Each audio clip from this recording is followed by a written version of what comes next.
Never walk across a bridge without looking back. That's the thought that haunts this town. Two best friends, one sunny afternoon, a quiet trail they knew well, and then nothing. No scream, no trace, just silence, and a single image. A grainy frame from a teenage girl's smartphone, a man walking toward them. Then a voice. Guys, down the hill. This is the story of Abby Williams and Libby German, their ordinary day that turned into every parent's worst nightmare, and a mystery that chilled the nation for more than 5 years.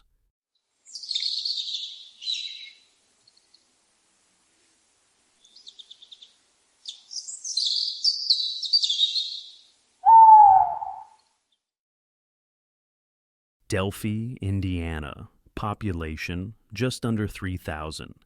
It's the kind of town where people leave their doors unlocked and wave to each other at red lights.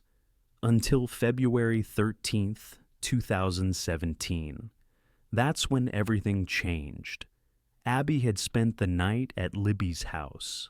That morning, Libby's dad whipped up banana pancakes, and they spent the early hours laughing and lounging like typical teens.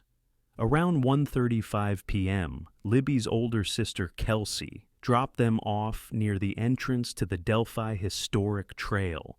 It was a warm day for February, and the girls wanted to enjoy it outside.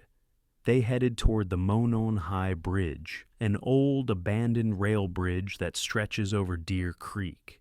It's rickety, beautiful, and strangely eerie. The kind of place that feels like it belongs in a ghost story. They were 13 and 14, full of energy, posting selfies, messing around. At 2:07 p.m., Libby posted a photo of Abby walking across the bridge. Just 40 minutes later, they were gone. At 2:13 p.m., Libby opened her camera and began filming. She knew something wasn't right. The footage shows a man walking toward them, slow, calculated steps. He's wearing a blue jacket, jeans, and a cap. And then his voice cuts through. Guys, down the hill. We don't know exactly what happened next, but whatever it was, it happened fast. By 3:15 p.m., Libby's dad was at the trailhead waiting. He tried calling, texting, nothing. By 5:30 p.m., the girls were reported missing. Police and volunteers scoured the area into the night.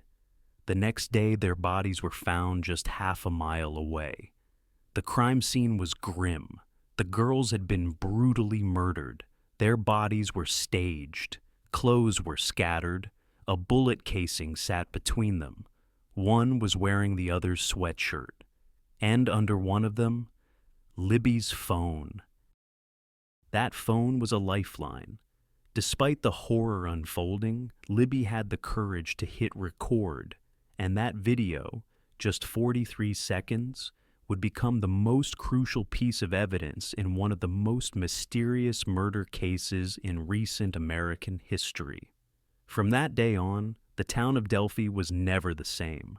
Vigils lit the streets, billboards went up. Who is Bridge Guy became a national obsession. Everyone had theories, everyone had questions, but no answers. Until someone remembered a tip. But that's jumping ahead.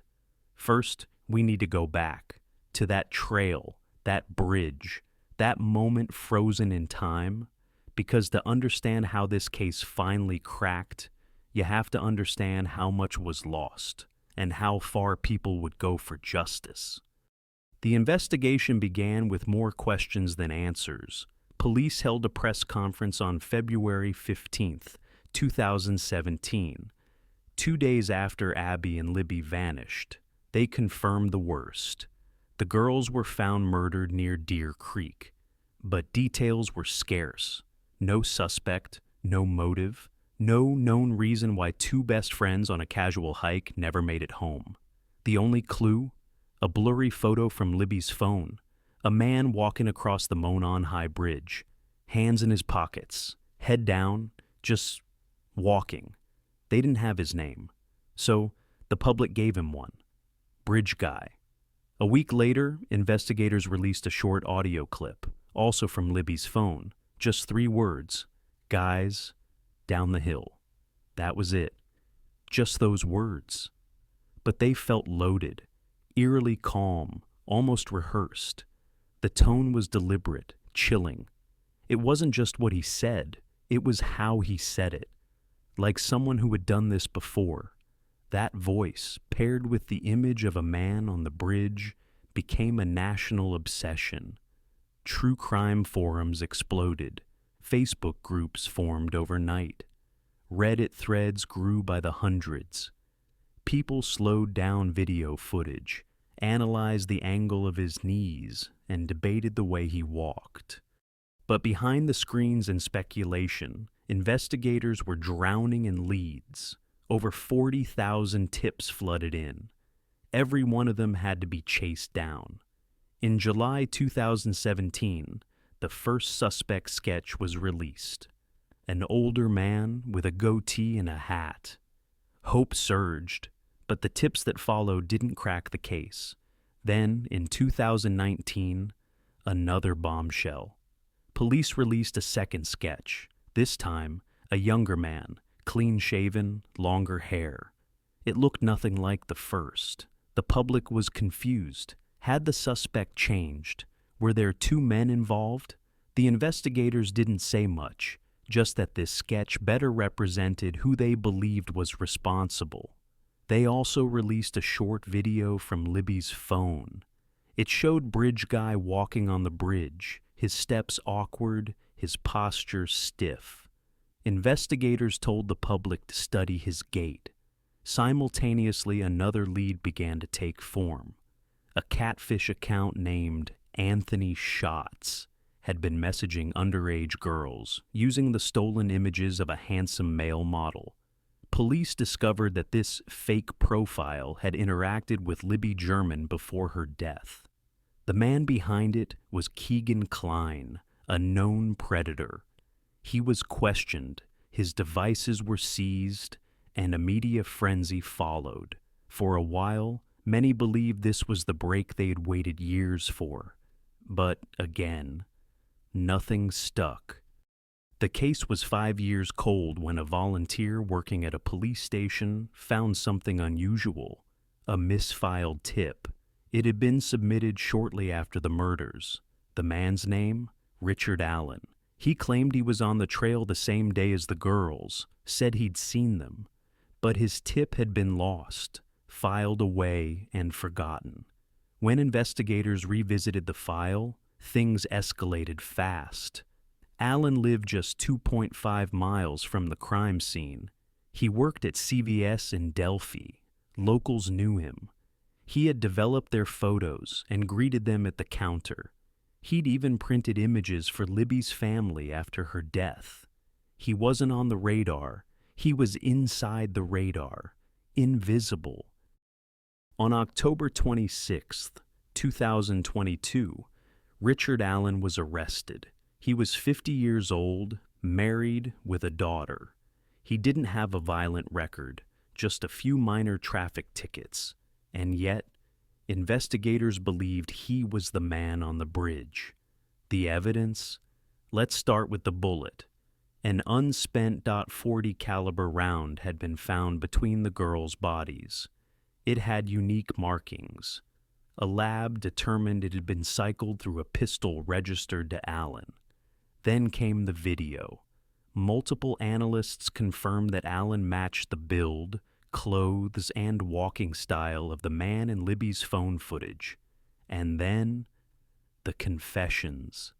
Allen reportedly confessed to the murders more than 60 times while in custody. He allegedly told other inmates, his wife, his mother, even correctional officers. Some claimed he rambled, others said he was clear. But across multiple people and locations, he said it again and again. He did it. The prosecution's story was becoming clear. Allen was on the trail. He had the weapon. He left a bullet. He matched the image. He matched the voice. He confessed. multiple times. But the defense didn't sit back. They argued that Allen had been pushed into those confessions by severe mental strain. His incarceration, they claimed, had crushed his psyche. He was isolated. He was hallucinating. He wasn't well. Then the defense introduced something no one expected: Odinism. According to them, the real killers were white supremacist cultists who practiced a pagan religion and committed ritualistic murders. They claimed symbols at the crime scene pointed to this theory. They even tried to argue that law enforcement ignored evidence of this angle to rush to a conclusion. It was dramatic. It was bizarre. It made headlines. But in court, it was dismissed. The judge ruled there was no solid evidence to back the cult theory, and it couldn't be presented to the jury. And that brought it all back to Allen. In court, the jurors sat through emotional testimony. They watched the Bridge Guy video in full. They heard the audio, "Down the Hill," played again and again. They saw the bullet, reviewed the firearm analysis, and listened to witness after witness describe Allen's behavior. One person said they saw a muddy, bloody man walking away from the trail right after the murders. It matched Allen's clothes. It matched the timeline. The prosecution didn't just tell the story. They layered it, piece by piece, clue by clue. They showed that Allen had the opportunity, the means, and the motive. And above all, he had the arrogance to think he could stay invisible in plain sight. He wasn't just someone near the crime, he was the crime. For 5 years, the town had searched for a monster. And it turned out he'd been standing next to them in the pharmacy line all along. On November 11th, 2024, the jury returned from deliberation. They found Richard Allen guilty on all 4 counts of murder. The courtroom was silent for a few seconds, like the air had been sucked out. Then came the sobs. From the families. From strangers. Even from people who had no connection to the girls, but had followed the case for years, hoping, praying for justice. A month later, on December 20th, Allen was sentenced to 130 years in prison, 65 years for each life he stole. No parole, no deals. Just the long, hard weight of accountability finally crashing down. And still, the story isn't quite over. Allen's defense team has filed an appeal. They claim the trial was flawed, that Allen's mental health wasn't properly considered, that evidence was mishandled, that the wrong man might still be behind bars. It's a chilling idea that even after all this, doubt could linger. But to most people in Delphi, the verdict brought something they hadn't felt in years: relief. Not celebration, not closure, but a kind of peace, like an open wound had finally started to scar over. Because this case wasn't just about catching a killer. It was about restoring a sense of safety, of innocence, to a town that had lost both. For the families, justice came at a steep cost. Becky Patty, Libby's grandmother, spoke softly to reporters after the sentencing. "Libby was brave," she said. "She did everything she could. I just wish it was enough to save them." Abby and Libby's legacy lives on in 1,000 ways: scholarships, fundraisers, community events, and yes, in true crime media. Their story has been covered by everyone, from podcasts to Netflix documentaries. But no matter how viral the headlines go, the heart of this case remains local, personal. 2 girls, 1 phone, and the moment one of them decided, in her final minutes, to record something she knew was wrong. Richard Allen wasn't a monster lurking in shadows. He was your neighbor, your pharmacist, the guy in line at the gas station. That's what made him terrifying. And that's what makes this case unforgettable.